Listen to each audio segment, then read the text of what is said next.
Presidential candidates moving on to New Hampshire today after just a razor-close finish in the caucuses in Iowa last night, close as ever. Already the GOP field is changing a bit as Congresswoman from Minnesota, Michelle Bachmann, bowed out of the race today. She, a longtime Tea Party favorite.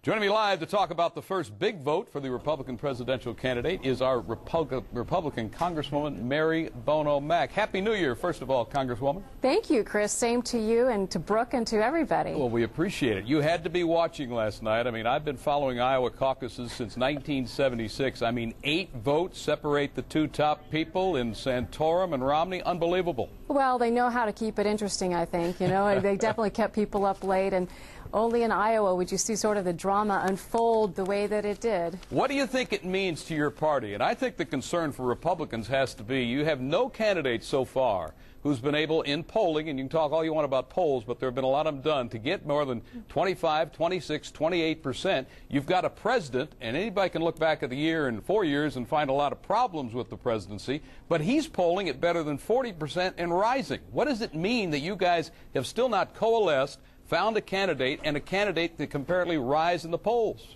Well, first of all, I see it as a positive. I think that people are very energized and enthused about any candidate to go up against Obama.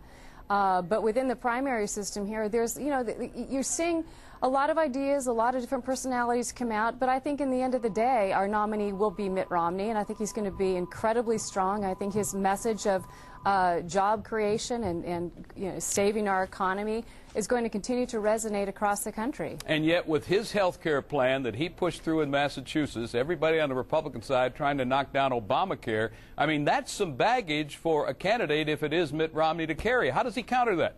Well, I think Mitt's done a very good job of explaining his position on health care. He's continued to reiterate the fact that one of the first things he would do is dismantle Obamacare. He's been very consistent on that fact.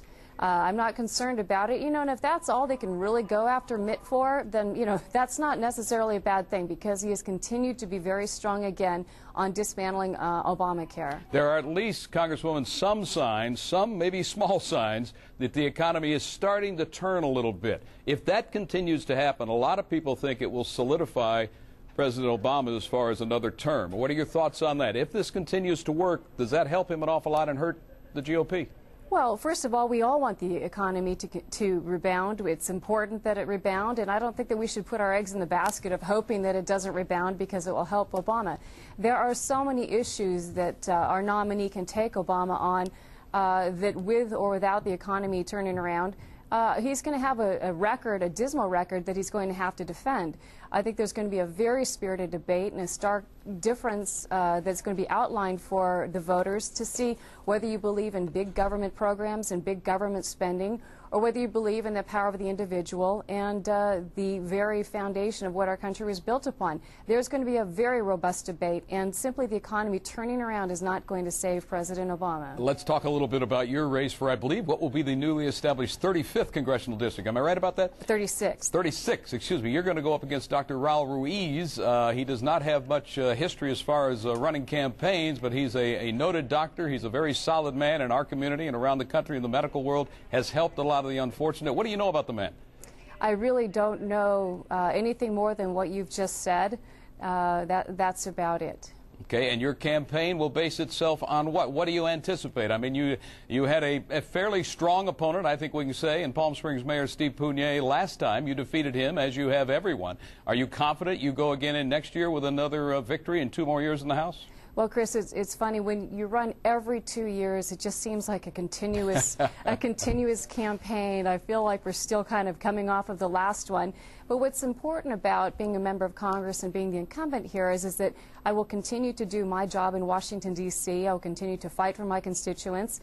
And if I do that, the campaign pretty much should take care of itself. And I'm very confident that my volunteers know the drill. They're well seasoned. My campaign team is well seasoned.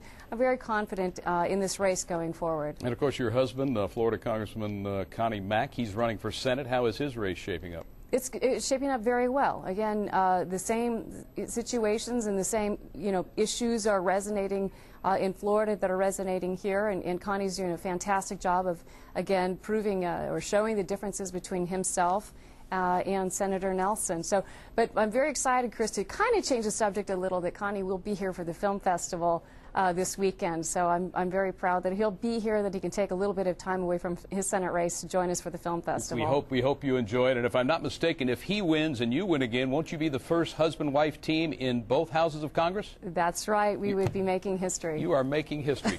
Congresswoman Mary Bono Mack, enjoy the film festival. Thank you for coming in. And again, have a good 2012 no matter what happens. Thank you. The same to you. And thank you very much for having me. All right.